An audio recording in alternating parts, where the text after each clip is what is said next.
Europeans think this is diplomacy and this will ultimately this is work. diplomacy with Donald Trump? He's a T-Rex. You mate with him or he devours you. One or the other. And Europe's being people devoured? need to stand. No, the Europeans could be if they continue down this path and process. They need to stand tall, stand firm, stand united.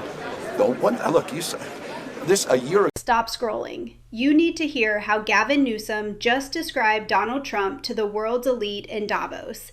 He didn't just call him a threat. He called him a T-Rex that will literally devour anyone who doesn't mate with him. This is getting wild. Look, you said this a year ago we should have been having this conversation, and they didn't. Okay, and now you're paying the price. Exactly what anyone objective observer would have anticipated we'd be where we are today. What do you think Ursula von der Leyen needs to say? That could lead to the end of the European Union? Well, I don't want to be hyperbolic about it, but this guy's a wrecking ball. I hope people are waking up to what we're dealing with. This is it's code red. I mean, you guys are still playing by all set of rules. Everybody, the globe is with this guy. He's unmoored. It's the law of the jungle. It's the rule of dawn. And I hope it's dawning on the world what we're up against. I mean, this is serious. This guy he's not mad. He's very intentional, but he's unmoored and he's unhinged, and it requires you. The goal is whatever he wants it to be. The goal is the world in his image. What would your He's advice? a narcissist. I mean, it's no advice. Have common sense. Why don't folks do what they say publicly, what they're saying in private? Why don't they just simply do what they know? Look at the intensity in his eyes here. He's completely abandoned standard political talk and gone full law of the jungle. Comparing the sitting president to a prehistoric predator isn't just a metaphor. It's a signal to European leaders that the old rules of diplomacy are officially dead. Did you notice the reporters' faces? They weren't expecting him to go that far. Newsom is positioning himself as the only person willing to say what the global elite are whispering in private, but he's doing it with a level of aggression we haven't seen since the primary. I can't take this complicity.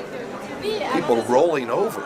I should have brought a bunch of knee pads for all the world leaders. I mean, handing out crowns and this is pathetic. Nobel Prizes that are being given away. I mean, it's just pathetic. And I hope people understand how pathetic they look on the world stage.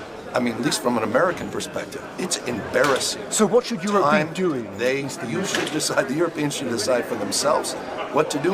But one thing they can't do is what they've been doing. And they've been playing. This guy's playing folks for fools. Wait, did he really just say he should have brought knee pads for the other world leaders?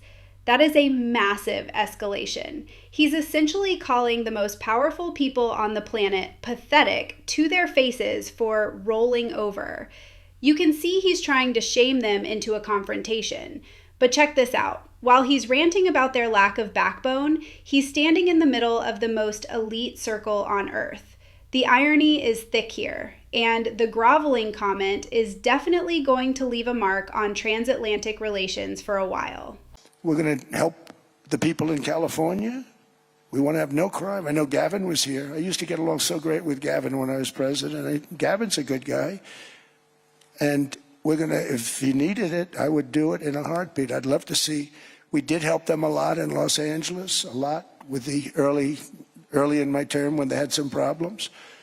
But we would love to do it. I will say this, if I were a Democrat governor or whatever, I would call up Trump. I say, come on in, make us look good, because we're cutting crime down to nothing.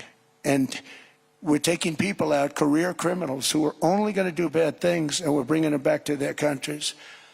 But where we've done it has been amazing, and we have a capacity to do it at much greater levels. We're cutting illegal aliens off welfare and other government benefits, and I have directed that starting immediately, there will be no more payments to sanctuary cities, because they are really just sanctuaries for criminals. They're really protecting criminals, and those are the ones we have to get out of the country, murderers, drug. This is the ultimate caught on camera moment.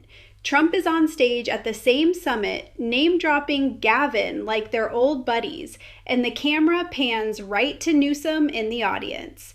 Look at that smile. It's that awkward, I'm being roasted and I have to pretend it's funny grin.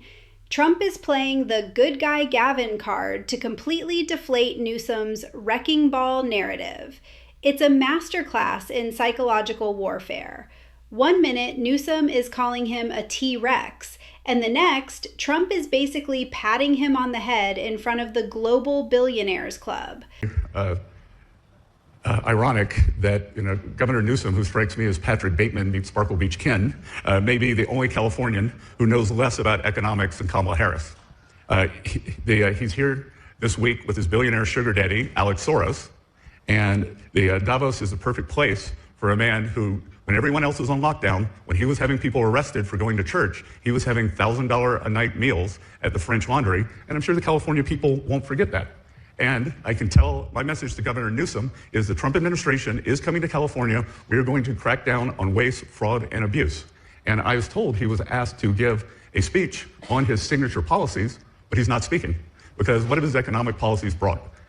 Outward migration from California, a gigantic budget deficit, the largest homeless population in America, and the poor folks in the Palisades who had their homes burned down. He is here hobnobbing with the global elite while his California citizens are still homeless. Shame on him. He is too smug, too self-absorbed, and too economically illiterate to know anything. Thank you very much. Let me know if you need any further clarification. If you thought Newsom was being mean, listen to Scott Besson's response. Calling the governor Patrick Bateman meets Sparkle Beach Ken is the most specific insult of 2026. He's attacking Newsom's economic literacy while simultaneously mocking his aesthetic. It shows the Trump team isn't just ignoring Newsom's Davos tour. They are actively looking to humiliate him on the world stage. They're pivoting the conversation from Trump's Greenland ambitions back to California's domestic issues like homelessness and the budget deficit. Who do you think won this round of Davos drama? Drop a comment below and don't forget to subscribe for more deep dives.